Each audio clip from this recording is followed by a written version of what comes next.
Sarajevo es una ciudad con gran peso para la historia del siglo XX. Aquí fue asesinado el archiduque Francisco Fernando de Austria, desatándose la Primera Guerra Mundial. Y en los 90 sufrió un fuerte bombardeo en el marco de las guerras yugoslavas. Hoy Sarajevo es la capital de Bosnia y Herzegovina, la república étnicamente más compleja de los Balcanes y que fue la mayor víctima de las guerras de secesión. Casi la mitad del país es bosniaca, es decir, Bosnia musulmana, pero también hay serbio-bosnios, que son cristianos ortodoxos, y bosnio-croatas, que son católicos. Para entender este entramado es preciso comentar un poco sobre la historia del país y la importancia de Sarajevo en el conflicto étnico.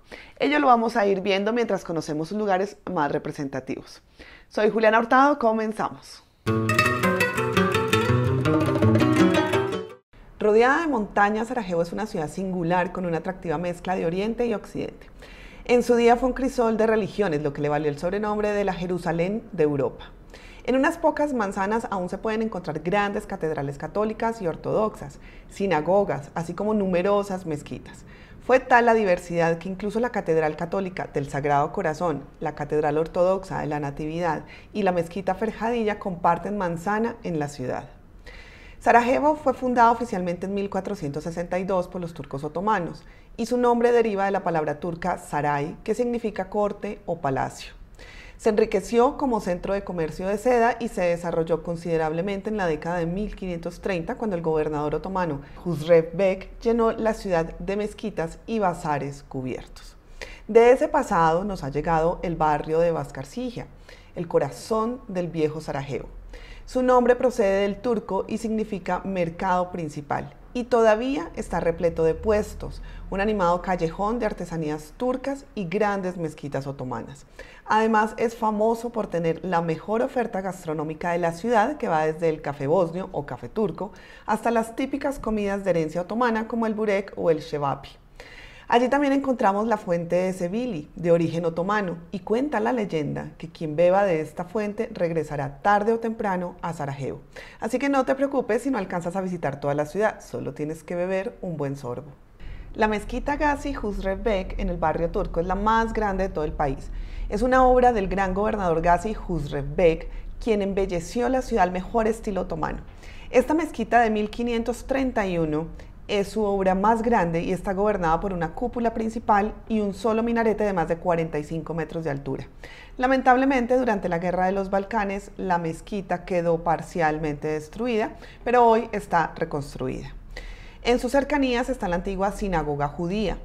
Resulta que el Imperio Otomano, un poco más abierto religiosamente que la mayor parte de Europa Occidental, ofreció refugio a los judíos que habían sido expulsados de España en 1492. Un gran número de ellos se asentó en Sarajevo y tuvieron prósperos negocios hasta la Segunda Guerra Mundial, cuando 14.000 miembros de la comunidad judía huyeron o fueron asesinados. La historia de la comunidad está bien contada en esta sinagoga que sigue celebrando cultos activos durante el Año Nuevo judío. En el siglo XIX el Imperio Austrohúngaro obtuvo el control de Sarajevo y bajo su tutela se construyeron edificios típicos del Art Nouveau o del modernismo europeo. Esto generó una mezcla arquitectónica única en el centro de Europa, visible en la unión del mundo occidental y oriental. Específicamente fue en 1878 cuando el Imperio Austrohúngaro ocupó Bosnia, legitimado por el Tratado de Berlín. En 1908 la ocupación pasó a ser una conquista y Bosnia se convertirá en provincia austrohúngara, hecho que no gustó a los serbios, pues esto significaba que los austrohúngaros iban a tener el poder para abrir o cerrarles el paso al mar. Y esta es una de las primeras tensiones entre austrohúngaros y serbios, tensiones que fueron adquiriendo un tinte nacionalista. El 28 de junio de 1914 cayó la gota que derramó el vaso cuando el heredero directo al trono de Austria-Hungría, el archiduque Francisco Fernando, visitó la ciudad bosnia de Sarajevo. Este acto fue leído por los nacionalistas serbios como una provocación directa. Cerca del Puente Latino, un joven extremista serbio de nombre Gavrilo Princip mató al archiduque y a su esposa Sofía. Como respuesta al magnicidio del heredero austriaco, el Imperio Austrohúngaro envió un ultimátum a Serbia con un pliego de condiciones para investigar el crimen. Sin embargo, fueron atendidas solo de manera parcial, lo que Austria-Hungría consideró inaceptable. Acto seguido, Austria le declara la guerra a Serbia, argumentando que el gobierno serbio fue cómplice en el atentado porque las armas del asesino provenían de los arsenales de Belgrado. Serbia responde bajo una alianza con Bélgica, mientras que Alemania apoya a los austrohúngaros. Y así, poco a poco, se unen las potencias, iniciando la Primera Guerra Mundial, que va de 1914 a 1918. De este acontecimiento histórico podemos hoy recorrer el puente latino de Sarajevo, que por sí solo es una joya al ser el puente más antiguo de toda la ciudad. Allí hay una placa en el lugar exacto del atentado que dice: desde este lugar, el 28 de junio de 1914, Gavrilo Princip asesinó al heredero del trono austrohúngaro, Francisco Fernando, y su esposa, Sofía. Otro sitio para visitar relacionado con el archiduque es el Ayuntamiento de Sarajevo. Francisco y Sofía regresaban de este mismo edificio cuando fueron tiroteados por Gavrilo Princip. De hecho, es el edificio de la época austrohúngara más bello de Sarajevo. Combina el estilo morisco español con detalles arabescos inspirados en las mezquitas de la ciudad. A partir de 1949 el edificio se convirtió en la Biblioteca Nacional, pero en agosto de 1992 fue alcanzado deliberadamente por un proyectil incendiario serbio. Más de 2 millones de libros, publicaciones y documentos desaparecieron con las llamas. En 2014, el edificio fue reconstruido con fondos europeos y actualmente es uno de los íconos de Sarajevo, con un interior espléndido que funciona también como un pequeño museo de la historia de la ciudad.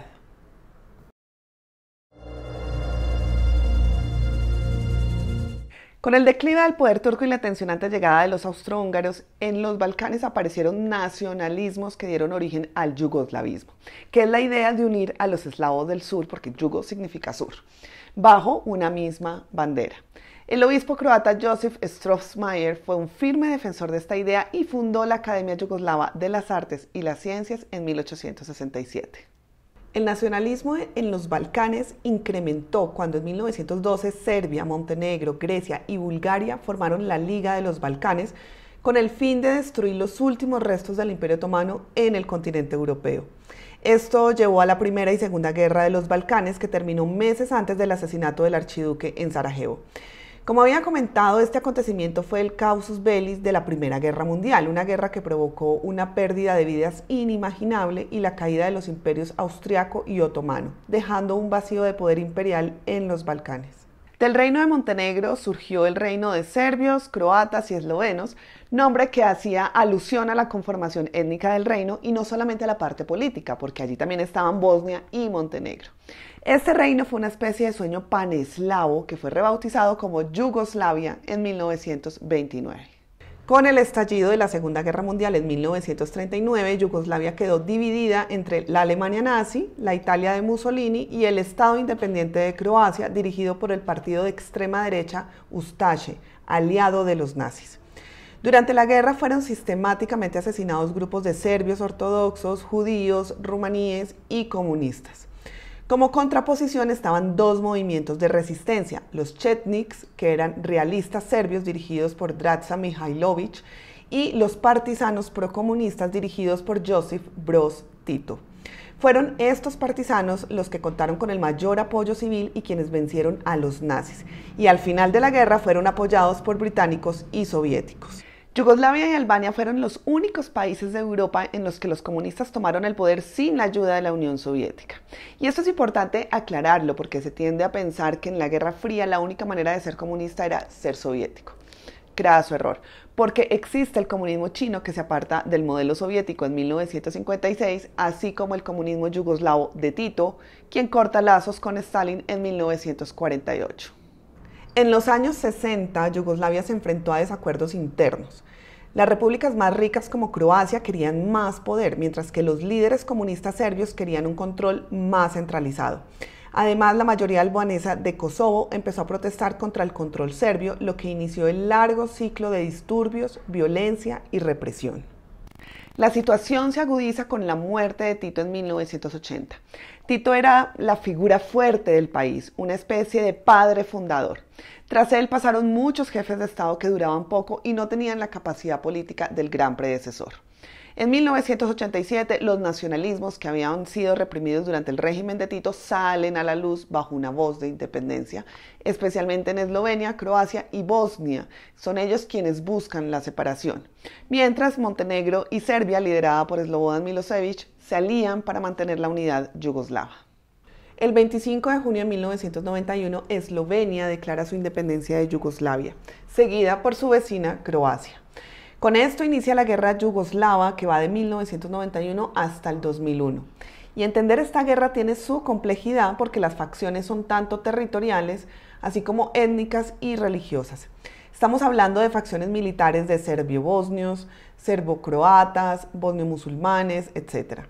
Bosnia, como Estado, también buscó la independencia de Yugoslavia, pero la población serbo-bosnia no quiso participar en el referéndum de independencia y afirmaban que ellos querían permanecer del lado serbio. A la cabeza de este movimiento serbo-bosnio estaba Karadzic, un psiquiatra criminal de guerra juzgado luego por el Tribunal Penal Internacional para Yugoslavia en La Haya. Karadzic fundó una identidad independiente, la República de Srpska, que se traduce del serbo-croata como República Serbia. En nombre de esta república, Karadzic inició una campaña bélica y una limpieza étnica destinada a homogeneizar el territorio con población serbia. Para ello, ordenó el asesinato masivo de la población bosnio-musulmana. De allí viene el genocidio de Srebrenica y el cerco de Sarajevo. Entre 1992 y 1995, Sarajevo fue bombardeada por los serbios de Bosnia desde las montañas circundantes. Los bombardeos y los disparos de francotiradores mataron a más de 10.500 personas e hirieron a 50.000 más. La mayoría de los habitantes y víctimas del asedio de Sarajevo eran bosnios musulmanes, mientras que los serbo-bosnios atacantes eran cristianos ortodoxos. Sarajevo fue custodiada por fuerzas de la ONU, sin embargo, en algún punto se retiraron y dejaron a la población a su suerte. Cuando se firmó el Acuerdo de Paz de Dayton, a finales de 1995 se estableció que la República Srpska seguiría existiendo como una entidad administrativa autónoma que, junto con la Federación de Bosnia y Herzegovina, compondrían el país. Y así está en la actualidad. En cuanto a Sarajevo, que es la capital, una pequeña parte quedó en la República Srpska con población serbio-bosnia, mientras la otra parte de la ciudad pertenece a la Federación con bosnios musulmanes como mayoría poblacional. Así que los viajeros actuales van a encontrar en Sarajevo una mayoría musulmana que tiene muy presente los horrores que tuvieron que vivir en la guerra. Por ejemplo, en el asfalto de las calles es muy común encontrarse con las rosas de Sarajevo, que son manchas rojas en el suelo a base de resina roja que rellenan las grietas ocasionadas por las bombas y representan toda la sangre derramada durante la guerra. Y es que las cicatrices del asedio aún son dolorosamente visibles. Por ejemplo, aún hay edificios derruidos por las bombas o con agujeros de balas. Los viajeros podemos visitar el Túnel de la Esperanza. El ejército bosnio, con la ayuda de voluntarios civiles, construyó un túnel de más de 800 metros para conectar la ciudad con el aeropuerto y poder así acceder a suministros básicos y armas desde las montañas fuera del control serbio hasta la ciudad. Este estrecho pasillo vio pasar a miles de personas que luchaban por seguir con vida y huir de los bombardeos. Hoy el museo conserva 20 metros de ese túnel para recrear la sensación. Y antes se accede a un video con imágenes de la época. Es duro atravesar esos 20 metros imaginándose esa situación. La Galería 11 de julio del 95 de Sarajevo es el primer museo-galería conmemorativa en Bosnia y Herzegovina. Es un espacio de exhibición que tiene como objetivo preservar la memoria de la tragedia de Srebrenica y de las 8.372 personas que perdieron trágicamente la vida durante el genocidio. La galería ofrece una interpretación documental y artística de los eventos que tuvieron lugar en este pequeño pueblo en el este de Bosnia en julio de 1995. También en Sarajevo está el Museo de Crímenes contra la Humanidad y Genocidio 1992-1995. Aquí no se oculta nada. Hay imágenes de video combinadas con fotografías, objetos y testimonios personales que ilustran el horror y la brutalidad de la época. Tras la guerra, Bosnia y Herzegovina se unen bajo un proyecto común y desde entonces Sarajevo es la capital administrativa del país y queda en la parte Bosnia, mientras la capital histórica de Herzegovina, que es Mostar, se alza como la segunda ciudad más importante. Pero Sarajevo es más que la guerra, aunque la memoria histórica de sus habitantes sigue siendo también, pues obvio, un factor importante de la ciudad. Pero sus calles son una mezcla entre la arquitectura otomana y la austriaca, siendo un muy bello ejemplo del encuentro entre Oriente y Occidente. Espero que te haya gustado nuestro video sobre Sarajevo. Únete a nuestros viajes culturales y aprende la historia del mundo mientras viajas. Toda la oferta de viajes la encuentras en la página web culturalpaideia.com. Y para estar enterado de las próximas conferencias y destinos, suscríbete a nuestro newsletter en el enlace de la descripción. Dime en comentarios si viajarías con nosotros a Sarajevo y a Bosnia y si te ha gustado el video. Soy Juliana Hurtado, gracias por estar ahí y nos vemos en un próximo destino.